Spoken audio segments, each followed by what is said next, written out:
todos estamos luchando desde hace mucho tiempo por la verdad histórica. Radio Caput. Que es sobre la única cosa en que se puede edificar un país independiente y real. Esas cosas.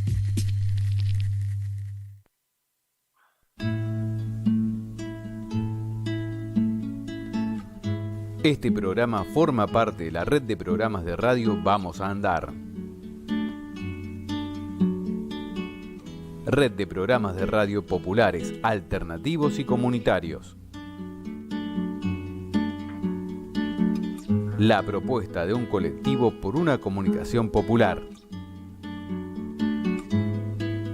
Red de programas de radio Vamos a Andar. Vamos a andar.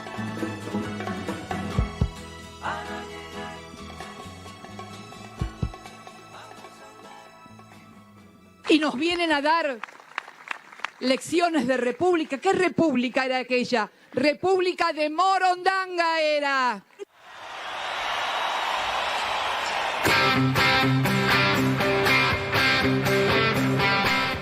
Entramos a la última hora de Fede Radio, entramos saludando a la gente del colectivo Radio Voces Porteñas, que nos retransmite todos los domingos de 14 a 17 horas, saludando a Juan Manuel Di Teodoro y todo el colectivo Radio Voces Porteñas.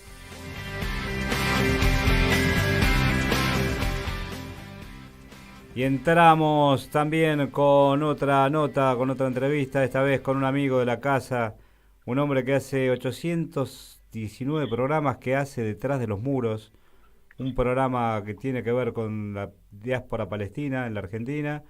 Él es un miembro de esa diáspora, es el señor Fernando Isas. Fernando, querido, ¿cómo estás? María Álvarez, Pablo Bonastre y Nicolás González, te saludamos. ¿Cómo estás? Hola, ¿qué tal, compañeros? ¿Cómo andan? Mariano, Nicolás, bueno, todo el equipo ahí en la mesa. María, Pablo y Nicolás estamos. Ah, bárbaro. Saludos, Fernando, qué gusto encontrarte por acá. Bueno, igualmente, che, un abrazo a todos. Bueno, mi amigo, a ver, tenemos tiempos muy críticos por esta situación planteada a raíz del ataque de Hamás el sábado pasado y esta guerra y esta contraofensiva violenta y terrible por parte del Estado de Israel sobre el territorio palestino. Tenemos sobreabundancia de información de Israel, sobreabundancia de información respecto a las víctimas israelíes, a los secuestrados israelíes, pero muy poca información de lo que está pasando en Cisjordania y en Gaza con los palestinos que están sufriendo esta embestida atroz por parte del Estado sionista. Exacto, sí. Bueno, contame un poquito, primero tu sensación después de conocerse lo que pasó el sábado pasado, qué pensaste, qué sentiste y cómo estás viendo vos este momento hoy a 7 días después. En primer lugar, Nico, lo que pasó a partir del sábado pasado, que es por lo menos lo que los medios hegemónicos dan a conocer, es una acción de la resistencia palestina a la ocupación de 75 años de la Palestina ocupada, en primer lugar. Hay que hacer esta decodificación del mensaje. Estoy teniendo mucho relay, compañeros. No sé a ver, espera un segundo, a ver. Hola. Ahí el operador va a ver qué puede hacer, un poquito mejorar la comunicación, mientras... Ahí está mejor, háblame. Sí, ahí está mejor, ahí está mejor. Te decía, fue un acto como tantos otros de la resistencia palestina a 75 años de ocupación. Algo que está contemplado en el derecho internacional de un pueblo a defenderse inclusive por el uso de las armas. La reacción por parte de la ocupación es totalmente desmedida, como siempre acostumbra la entidad sionista. Destruyeron la franja de Gaza ya al tercer o cuarto día de los ataques, que en realidad la destrucción esta es intermitente cada 2 o 3 años, porque no es la primera vez que Israel realiza estos actos de genocidio. Lo empezó haciendo en el año 2006, en el 2008, en el 2009, hasta estos días un total de 6 veces. y en cada vez que atacó, destruyó hospitales, escuelas, iglesias, mezquitas, un edificio de los periodistas de varios canales del mundo entero que ocupaban un edificio. Pero creo que para poder entender lo que está pasando en Gaza hay que retroceder un poco en la historia, porque esto no es algo descolgado de la ocupación por parte de Israel y la respuesta, en este caso, ya de una resistencia unificada. Hay que pensar en un robo, un saqueo que decidió Naciones Unidas en el año 47 y la creación de un ente implantado en Oriente Medio que es el Estado de Israel en el año 1948, en un aproximado, para hacer números redondos y no entretener mucho a los oyentes, en un 50% para un Estado judío y un 50% para un Estado palestino. El Estado de Israel se constituyó y el Estado palestino hasta ahora no. Pero en el transcurrir de este tiempo, del 48 a la fecha, Israel fue ocupando y colonizando territorios, y del territorio histórico de la Palestina solo quedan un 8 a un 12% destinados supuestamente para los que algunos empecinados hablan de 2 estados, la solución de los 2 estados. Algo inviable realmente, compañero, porque estamos hablando de una superficie menor de nuestra provincia de Tucumán. Hacerlo, perdón, sí, dale. No, seguí. Hacerlo en estos términos, como por parte de Israel y por parte de alguna dirigencia palestina, de seguir hablando como están hablando y emitiendo comunicados de la solución de 2 estados, es imposible hacerlo.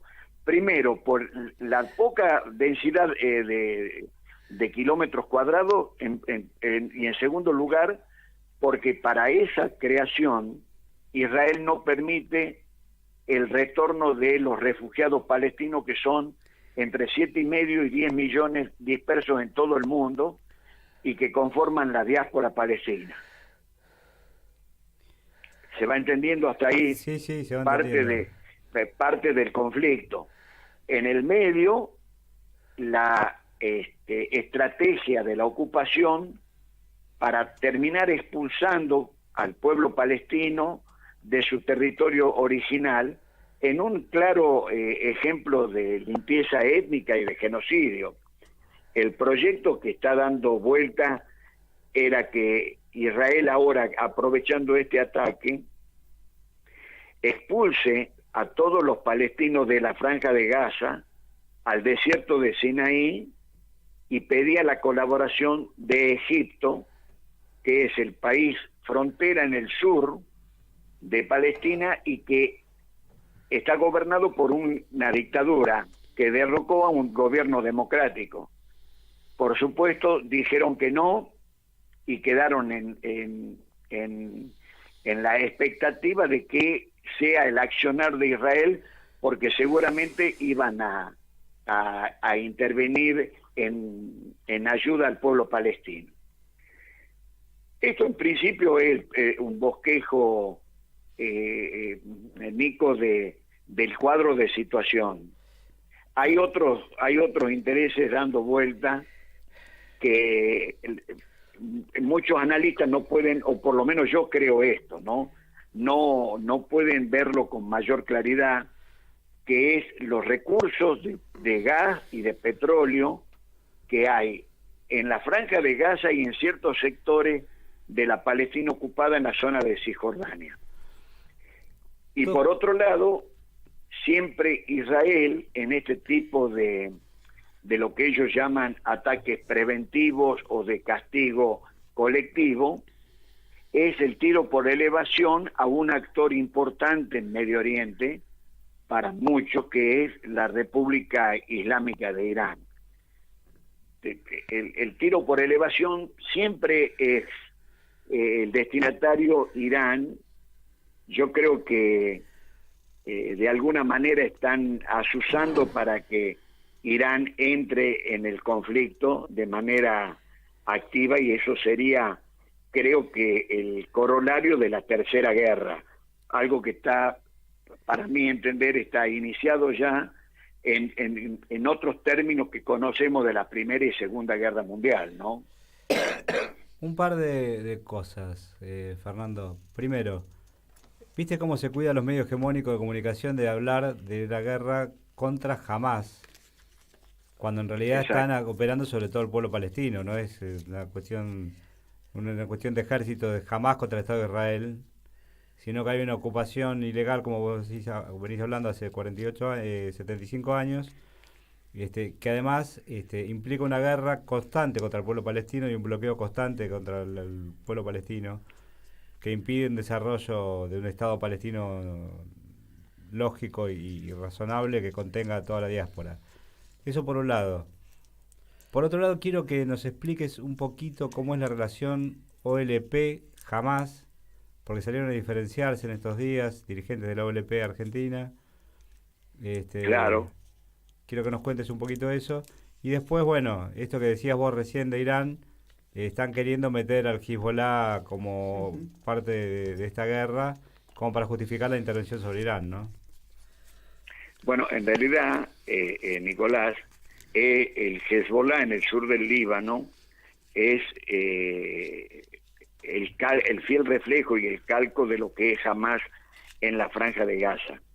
Es decirle al operador que yo me estoy escuchando con mucho eco. Es más potente mi voz en el audífono del teléfono que la voz de ustedes, Nico. A ver ahora. A ver si puede corregir eso. Me escucho con volumen muy alto. Te decía, el Hezbollah y Hamás son dos partidos políticos, ambos con fuerte presencia en el Parlamento. El Hezbollah en el Parlamento libanés y Hamás, después de que la ocupación israelí abandonó y fue expulsada por la resistencia de Gaza en el año 2005, se convierte en una suerte de gobernación para ponerlo en una figura que a nuestro entender occidental lo contemple de esa manera. Es una provincia de la Palestina donde en el año 2007 el Hamás accede al poder con el 78% de los votos. A partir de ese momento se presenta una resistencia más organizada junto con otros partidos políticos o agrupaciones políticas, que son 11 en total dentro de la sociedad palestina. La Yihad Islámica, el Partido Comunista, el Fatah, que es el partido tradicional que responde a la burguesía palestina y es uno de los cofundadores, junto con el Frente Popular, el Frente Democrático, de lo que se conoció, y ahí respondo precisamente tu pregunta, lo que se conoció durante la década del 60, de los 70, de los 80, la OLP, Organización para la Liberación de Palestina, que era en definitiva un gobierno palestino que actuaba en el exilio, algunas veces en Libia, otras veces en Sudán, algunas veces en Beirut, la capital del Líbano, y que la presidió durante mucho tiempo uno de los cofundadores, que fue Yasser Arafat, que formaba parte de la primera agrupación política y de resistencia del pueblo palestino, que es Al-Fatah, que es uno de los partidos políticos del pueblo palestino, no el único. Ese partido político gobierna lo que se conoce como Cisjordania o West Bank, que es solamente el 8% de la Palestina histórica. Y hoy devino en lo que se conoce como ANP, Autoridad Nacional Palestina, después del asesinato de Yasser Arafat, que los medios hegemónicos dicen que murió. fue asesinado con polonio. Esta Autoridad Nacional Palestina gobierna administrativamente ese territorio, ni siquiera a los palestinos que quedaron bajo la ocupación y que se conocen como los palestinos del 48. Y la diferenciación que vos marcabas, no solamente en nuestro país, en la Argentina, sino en toda Latinoamérica, es despegarse de lo que dice este gobierno, digamos, oficialista de la Autoridad Nacional Palestina, que por su accionar en todos estos años ha sido y es cómplice de la ocupación. Esto no es una apreciación mía más allá de que la comparto. Esto es lo que dice la sociedad palestina y que por eso desde enero de este año la resistencia unificada fue tomada por los jóvenes y sobrepasó a toda la dirigencia histórica del pueblo palestino, del partido oficialista, del Hamas, de la yihad islámica. Están los jóvenes llevando adelante la resistencia a la ocupación. Y esto, si observan o recuerdan un poco algunas de las noticias que llegaron a Occidente, empezó con los ataques y el terrorismo de Estado que el ejército israelí, entrando en Cisjordania, atacó en la ciudad de Jenin, que es un campamento de refugiados dentro de la propia Palestina. Eso después se replicó en Nablus, en Belén, atacando inclusive a turistas católicos que van en peregrinación todos los años a Belén. E inclusive en donde es la... ¿Cómo, hermano? Hoy recordábamos la masacre de Sabra y Shatila, por ejemplo. Que bueno, eso es el accionar del sionismo a través de sus cipayos que hay en todos lados, que son los que permitieron que para expulsar a la OLP en ese entonces, que fue septiembre de 1982, que tenía su comando general en el Líbano. El que llevó adelante esa masacre, donde asesinaron a 5.600 palestinos, fue el carnicero Ariel Sharon, que se debe estar quemando en el infierno, si es que existe un infierno, porque dijo en 72 horas estamos desayunando en Beirut, que ese era el plazo que daba para expulsar a la OLP, que estaba en ese momento dirigida, y Arafat estaba en el Líbano. Demoraron 90 días y con el consabido genocidio que cometieron asesinando a 5.600 palestinos. Nosotros también estuvimos recordando, conmemorando esto hace muy pocos días, y la verdad que no nos imaginábamos que iba a pasar esto que está pasando. Yo quería retomar una cosa, Nico, como para terminar de cerrar el hilo que trato de pasar, por lo menos en estos días, en algunas notas, en algunas entrevistas. Cuando yo digo y hago mención al tiro por elevación siempre de Irán, es por la demonización que Estados Unidos, la Unión Europea y particular y especialmente Israel han hecho de la revolución islámica, que podemos estar de acuerdo o no, ha producido realmente una revolución en contra de un gobierno pro-occidental como fue el del Shah Mohammad Reza Pahlavi. Esto es innegable, pero el tiro por elevación ahora abre el abanico y ya no solo es Irán, porque detrás de esto hay un interés supino por parte de Israel, pero fundamentalmente de Estados Unidos, que es el camino de la seda. Entonces el tiro por elevación también es a China. ¿Por qué?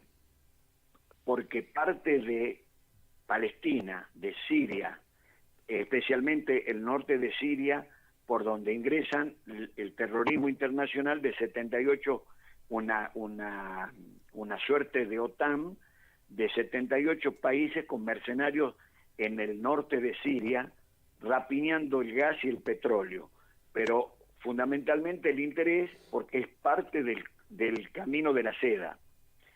Esto es unir el Golfo, el Mediterráneo con el Pacífico. Esto es algo que para el comercio, como viene llevando adelante China, va a ser un desastre si esto pasa.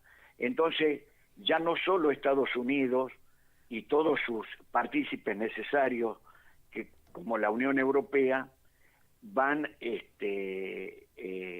demonizando a lo que ellos llamaban el eje del mal. Hasta el viernes pasado, antes de los ataques, el eje del mal era Venezuela, Cuba e Irán. Y por elevación la incluían a Siria y al Hezbollah del Líbano. Ahora el eje del mal se ha ampliado. También es Irán nuevamente, pero también es China y también es Turquía, que está lidiando por cierta hegemonía en el Medio Oriente, porque fue desplazado por las conversaciones de Arabia Saudita con Israel hasta la semana pasada, y que quedaron suspendidas porque eran netamente un encuentro bilateral para normalizar las relaciones con un ente colonial como es Israel. Bien. Pablo. Yo tengo una pregunta, Fernando, sí, porque nos sirve a nosotros, porque estamos repitiendo como cliché. Yo cuando escuché, cuando salió la noticia, me pareció que la única voz seria y soberana había sido la de Cristina, que decía que hay que cumplir con los... No se refirió al conflicto, a los efectos del conflicto, como sería esta guerra, sino a los orígenes. Y eso me pareció una postura. Pero ahora vos decís que reclamar por el Estado de Israel en las actuales condiciones, por el Estado de Palestina, en las actuales condiciones, no es correcto. No digo que no sea correcto, porque cada uno tiene su mirada y su diagnóstico político e ideológico. Digo que es inviable. Inviable. Porque, claro, es inviable. Pero por la escasez de territorio y la escasez de población, digamos. No es por la escasez, es por la escasez de territorio, porque estamos en la partición, en realidad la sugerencia de Naciones Unidas del 29 de noviembre de 1947 era que para albergar a los judíos, a los europeos de religión judía que escapaban del nazismo, asignaban el 52,86% para un Estado israelí. El resto de la Palestina histórica, que era cerca del 46-90%, un 47% para hacer número redondo, para un Estado palestino. De ese 47% que le graciosamente Naciones Unidas le concediera... Lo fueron ocupando. Lo fueron ocupando y queda solamente un 12%. De ese 12%, que supuestamente debería estar gobernado por la Autoridad Nacional Palestina, una autoridad cuestionada por el pueblo, cuestionada por los dirigentes, cuestionada por muchos de los países de la zona, porque es cómplice de la ocupación. Tienen una policía, porque no tiene ejército, no tiene fuerzas armadas, no tiene moneda, no tiene un banco central. Tienen una policía que, para que ustedes entiendan, es una policía como hasta hace un par de años pusieron las policías municipales en los 115 distritos de la provincia. Precaria. No, digamos que no precaria, pero no con la autoridad suficiente, entonces terminaron siendo absorbidas por la bonaerense, ¿no? Bueno, en Palestina tiene ese rango y resulta de que reprime al pueblo, reprime a los dirigentes de la resistencia, por ejemplo. Eso es en complicidad con la protección que le da el ejército israelí, que entra en ese territorio como Pancho por su casa. Fernando, aclaremos sí, cuando hablamos de Palestina ocupada por Israel. Sí, claro, por supuesto. Lo digo porque por ahí se sobreentiende, pero hay que decirlo con todas las letras. Digo, ese 48%, 47% de territorio que debería haber sido ocupado por los palestinos, está invadido por Israel desde hace ya 70 años. ¿Sabés por qué yo diferencio cuando digo 75 años? Porque la ocupación es desde la creación de Israel en el 48. Muchos palestinos erróneamente hablan desde el 67, cuando fue la guerra de los 6 días. Pero en realidad, dentro de ese 12% que yo hablaba, que es la Cisjordania ocupada, y que es porque Gaza no está ocupada, o sea, ahora está invadida, está siendo atacada, pero Gaza está gobernada por palestinos. Guste o no le guste a quien sea, no importa, está gobernada por los palestinos. Pero el 12% que yo hablo, que está bajo digamos, el gobierno de la Autoridad Nacional Palestina, digo que sigue siendo que está ocupado porque está rodeado por colonos ilegales, que hay 630.000 colonos ilegales. Entonces, cuando hablo de ocupación, hablo de toda la Palestina ocupada. Con esa categorización, es imposible hablar de 2 estados. De un estado primero palestino. ¿Cómo?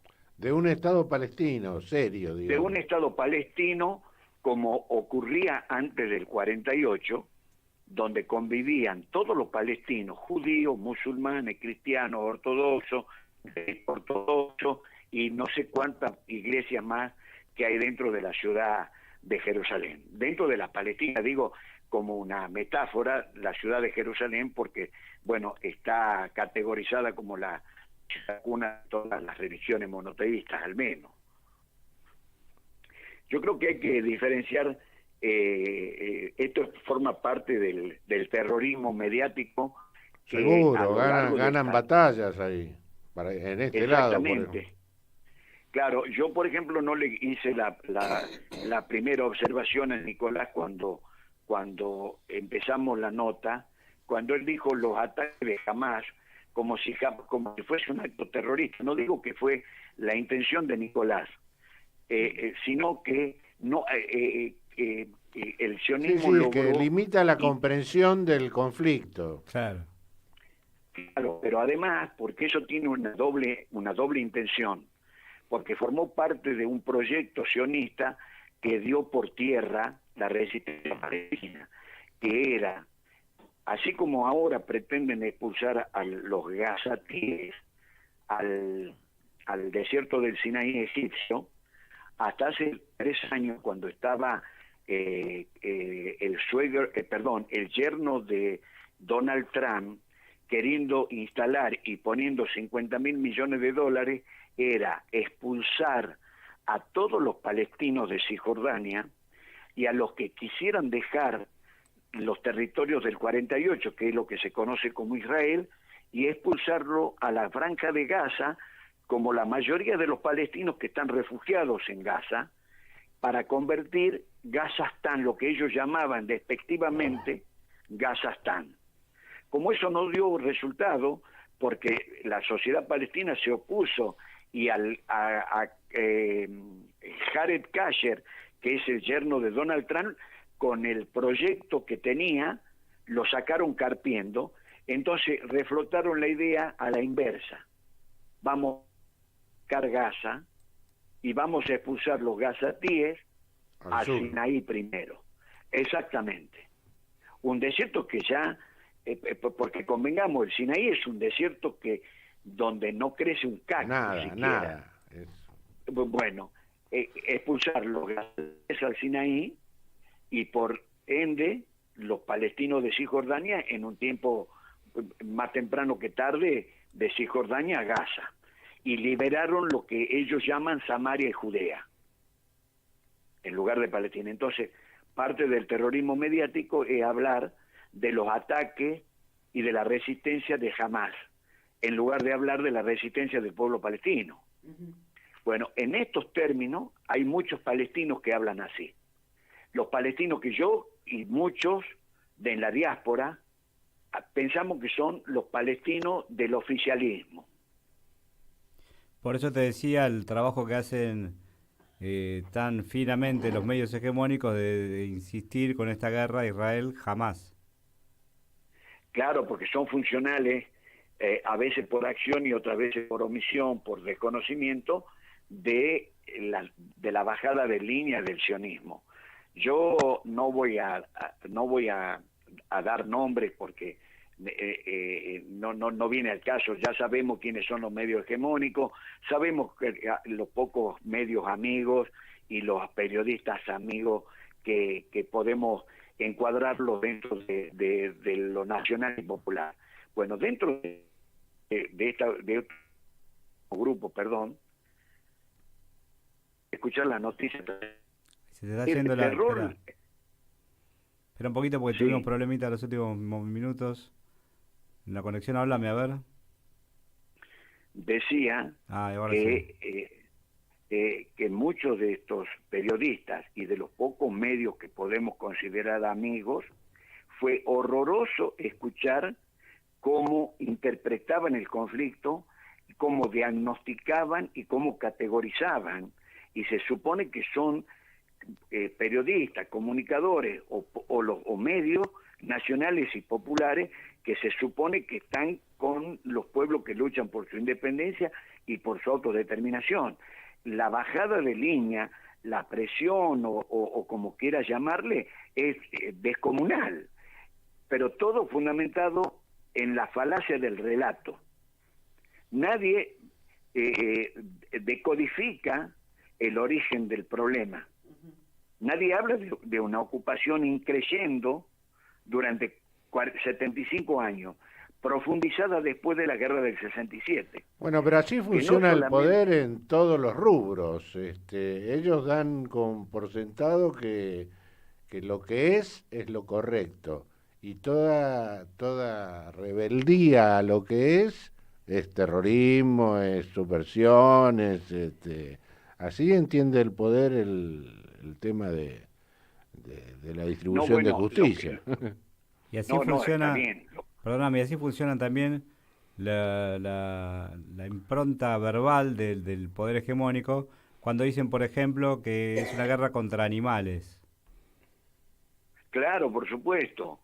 Lo grave en todo caso es que nosotros no tengamos esa comprensión, que es lo que estás apuntando, que en el propio campo no se tenga una actitud clara de respuesta y se juegue con los términos que nos sugieren. Claro, pero lo que pasa es algo básico y elemental, ¿no?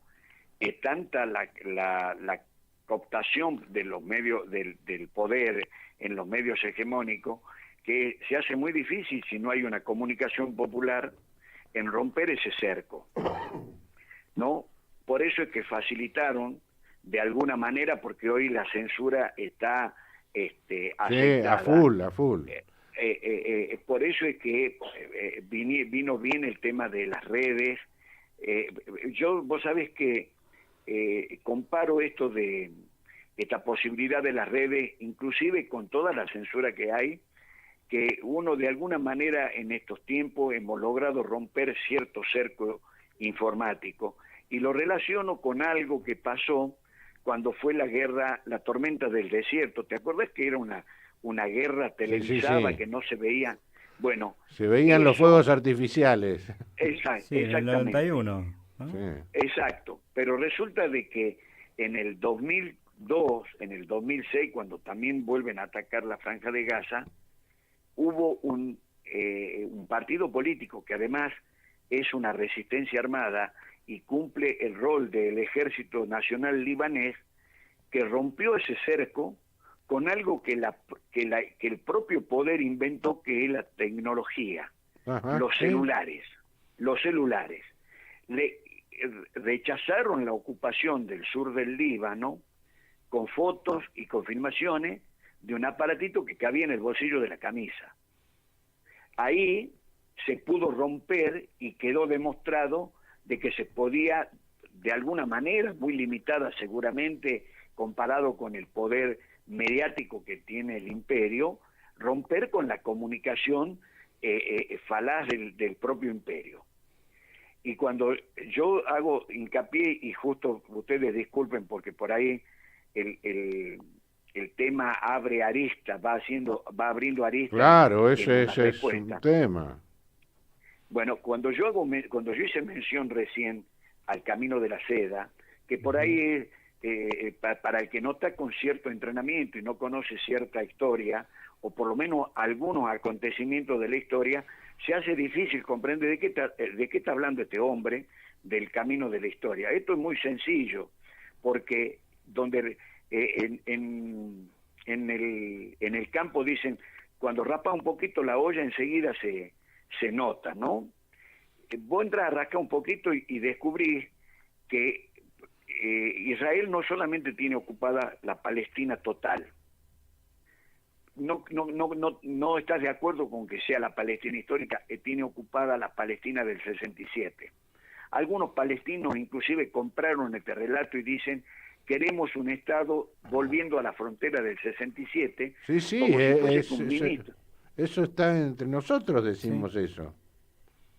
Claro, pero algunos de ustedes realmente, algunos de nosotros en realidad, piensan que Israel va a devolver los territorios capturados en el 67 en una batalla que fue mal llamada la Guerra de los 6 días, porque una guerra es cuando se enfrentan dos países, dos ejércitos, el conglomerado de las Fuerzas Armadas de los dos entes institucionales. Pero cuando la Guerra de los 6 días eran, cómo no me sale el nombre ahora, eran brigadas del ejército sirio, de la resistencia palestina y del ejército egipcio. Entonces, hablar en esos términos de los territorios del 67 también hace inviable hablar de los dos estados, pero no era en lo que me quería centrar. En el año 67, Israel, además de capturar el Sinaí egipcio, de tomar Jerusalén, que estaba dividida en Jerusalén oriental y Jerusalén occidental, toma también el Jerusalén donde están los árabes, pero además toma, no por el poder bélico que desplegó e hizo ostentación, las alturas del Golán y las granjas de Sheba en el sur del Líbano. Bueno, eso tiene una explicación. Las alturas del Golán, en el norte, que es Siria, es donde está el grifo de la reserva acuífera que riega el norte de la Palestina histórica, la zona de Tulkarem hasta la frontera norte de Israel con el Líbano. Y no lo van a entregar. Pasaron desde el año 67 y no hubo ni hay acuerdos de devolver las alturas del Golán. Segunda noticia, las granjas de Sheba. Es lo que en los 80 y en los 90 Israel hablaba de la famosa línea verde, que querían que se corriera cada vez más la línea verde porque era la frontera de seguridad, porque Israel quería estar seguro dentro de su frontera. Resulta que las granjas de Sheba en el sur del Líbano no son unas granjas avícolas abandonadas en la campiña libanesa. Tiene la importancia y la cercanía del río Litani y todos los afluentes de ese río en la mitad del Líbano hasta el Valle de la Beca. O sea, no estamos hablando de territorio solamente, estamos hablando de reserva acuífera, de riqueza. Bueno, reserva acuífera. Por eso yo recordaba las palabras de Galeano cuando hablábamos de que la guerra miente, porque nunca te hablan de los intereses que hay detrás de la guerra. Te inventan cuestiones supuestamente nacionalistas o causas épicas, y detrás hay intereses del capital financiero y de los intereses de los grandes que manejan el mundo, ¿no? Claro. Fernando, ¿Ustedes escucharon hablar que, por ejemplo, en nuestro sur hay gas debajo del mar argentino, por ejemplo, o debajo del mar de Malvinas?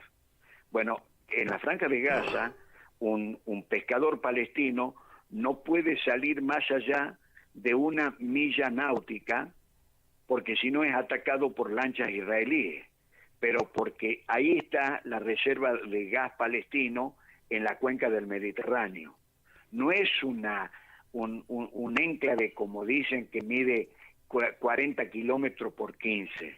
y que son 352 kilómetros cuadrados. Es lo que hay abajo. Claro. Fer, querido, vamos a tener que ir cerrando porque nos estamos quedando sin tiempo. Bueno. Pero bueno, un placer hablar con vos y te vamos a volver a llamar, si no te molesta. Bueno, que no, al contrario. A las órdenes para lo que podamos ser útil de poder clarificar la cosa. Yo estoy en Tucumán, como te había contado, en unos días más estoy volviendo, así que nos mantenemos en contacto, Nicolás, y por supuesto siempre a las órdenes. Abrazo enorme, mi amigo.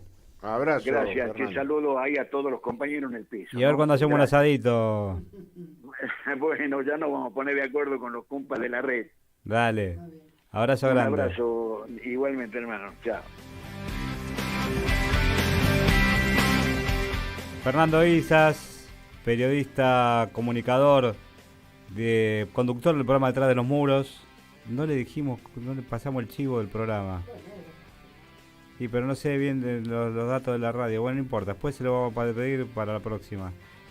Fernando Izas, decíamos, comunicador. Vamos a escuchar un poquito de Sabra y Chatila de Alberto Cortés, porque es uno de los pocos tipos que se plantó y puso una letra sobre este tema tan terrible que es tan ocultado también por los medios hegemónicos de comunicación. Un cachito, por lo menos.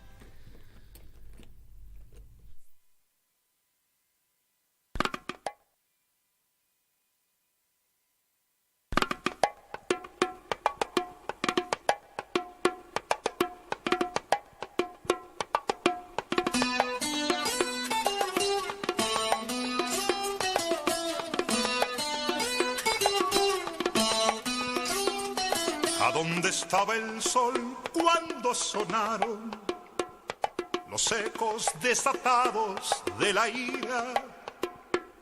¿No será que las sombras lo apagaron en Sabra y Chatila? ¿A dónde estaba Dios cuando la gente fue sometida a hielo en las pupilas? ¿No será que se ha vuelto indiferente en Sabra y Chatila? ¿A dónde estaba yo? ¿En qué galaxia? Insensible leyendo la noticia. No seré uno más en la falacia de Sabra y Chatila. ¿Dónde estabas tú con tu arrogancia?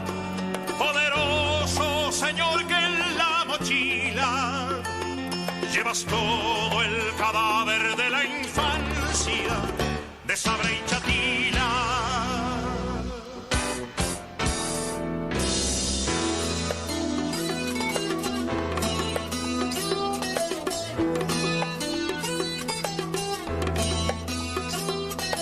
¿Dónde está el orgullo de los hombres? ¿O acaso hay que decir hipocresía? Porque tanto dolor no tiene nombre en Sabra y Chatila. ¿A dónde estaba yo, mi buen amigo? Impresionante el tema de Alberto Cortés. La verdad, lo desconocía. ¿Viste? Yo lo conozco hace unos añitos atrás, cuando en Fede Radio lo pasábamos también hace... ¿Y por qué se le habrá ocurrido hacerlo? Porque yo del perfil de él que tengo es eso, moderado, de ñaño, claro. De centro, no compromiso, bien. No, y muy interesante la letra aparte, ¿viste? Porque Sí, inclusive diciendo, ¿y dónde estaba yo? Mirándolo por televisión, como diciendo, bueno, ¿viste? Claro. Uno se acostumbra a la guerra, a la violencia, a la muerte. Una masacre terrible, ¿no? 5.000 palestinos murieron. Lo contaba Fernando Izas. Murieron, no, los mataron. Claro. Murieron asesinados. Claro. A mí de lo de Fernando lo que más me queda es el drama de nuestra colonización de subjetividad. Totalmente. Se nos filtra razonamientos del enemigo ideológico y no tenemos en algunos temas claridad. No, yo siempre tuve claro que el Pero vos sos invasor es perfecta. Israel. No, bueno, además. Además. Bueno. Pero es cierto, para mí Israel siempre invadió. La letra Ya fue chica, más de una ¿viste? pareja, diría Esas- Roberto Galán. Esas cuestiones de... ¿Qué decís? Ya fue más de una pareja, decía Roberto Galán. En la tarde después de radio. En la letra chica de las definiciones nuestras tenemos agujeros de Sí, claro. información, agujeros de conocimiento. De conocimiento seguro. Este, Todo lo que él hacen- contó, que es extraordinario. Muy interesante la charla con Fernando, la verdad, Sí. y cuesta a veces, como dice Pablo, desde nosotros nos cuesta analizar y ponernos los anteojos correctos, ¿no? No las anteojeras que nos ponen para que miremos un mundo Yo jamás sesgado. creí que Arafat se había muerto. Siempre dije lo Claro. mataron. Y no sabía con qué, pero que lo mataron. ¿Te quedaron efemérides, mi amiga? Sí, me quedaron. ¿Tenemos tiempo? Tenemos tiempo. Bueno, en 1980 se murió el gran Oscar Alemán, gran guitarrista, Oscar Alemán, sí, señora. extraordinario. Y en 1964 a Martin Luther King le dieron el Premio Nobel de la Paz. Bien. Después también, bueno, en 1990 se murió el gran Leonard Bernstein, que era un gran director de orquesta, pianista y compositor, y para la gente, además de las cosas que componía, es el autor de musical de West Side Story, que la música es excepcional, ¿no es cierto? En 1962 se empieza la crisis de los misiles Uh-huh. durante la Guerra Fría. Sí. Una situación que pudo haber escalado peor todavía, ¿no? Cuando estamos hablando de estas guerras, de esta posible tercera guerra que planteaba Fernando Y le arreglaron. Le arregló Kennedy con Khrushchev. con Khrushchev. Y después hay que recordar que ayer murió en 2014, Antonio Cafiero. Ah, mire usted, un recuerdo para el gran Antonio Cafiero. Ahora que hay tanto chanta, ¿no? Era un político, Cafiero, no pongas esta cara. Era un político que vale la pena. Esto es radio, ¿cómo que No, pero yo chaval te estoy no- mirando. Porque, ¿viste? No Sí, pudimos los- poner lo de Lola, nuestros ¿qué tal? De políticos Cristina, ¿no? profesionales. No llegamos Sí, a... pero no da. No, ya ¿Cómo? sé, no, estoy preguntándole la cuestión técnica al amigo. Claro. Porque intentamos poner un separador nuevo y no pudimos. Pero bueno. Nos tenemos que empezar a ir. Nos vamos a ir con un tema dedicado, como siempre, hoy más que nunca, dedicado. Silvio Rodríguez va a despedir, fue de radio hoy. Pablo, gracias por venir. Muchas gracias a vos por la Me quedaron invitación. cosas por charlar con vos. Sí, y yo me quedé con la lengua acá en la gatera. Marra querida, buena semana. Gracias, ¿eh? Nos vamos con Silvio haciendo Te Amaré. Subime un poquito.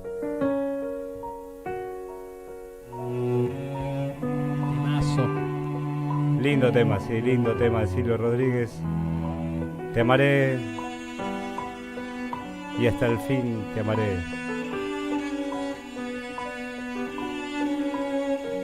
Saludo para todos, todas, todes. Mañana feliz Día de las Madres. Sí, señora. Te amaré. Esto fue Fede Radio.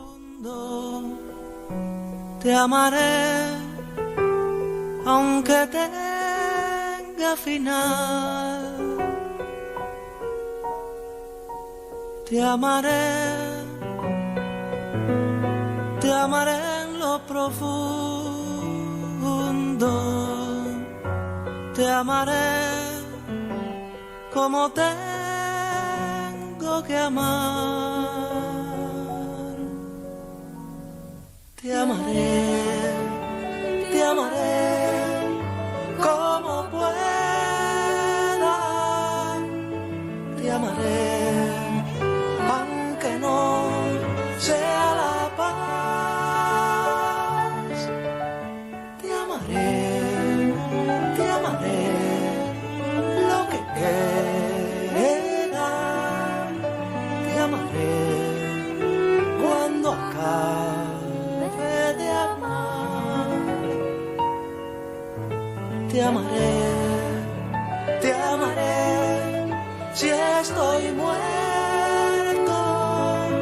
te amaré el día siguiente. Además, te amaré como siento. Te amaré con adiós, con jamás. Te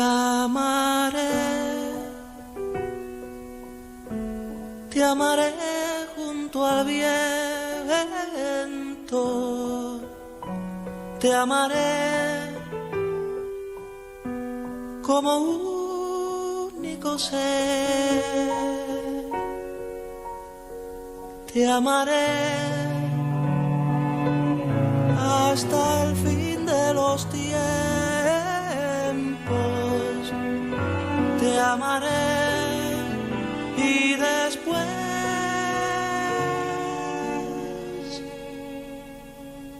te amaré.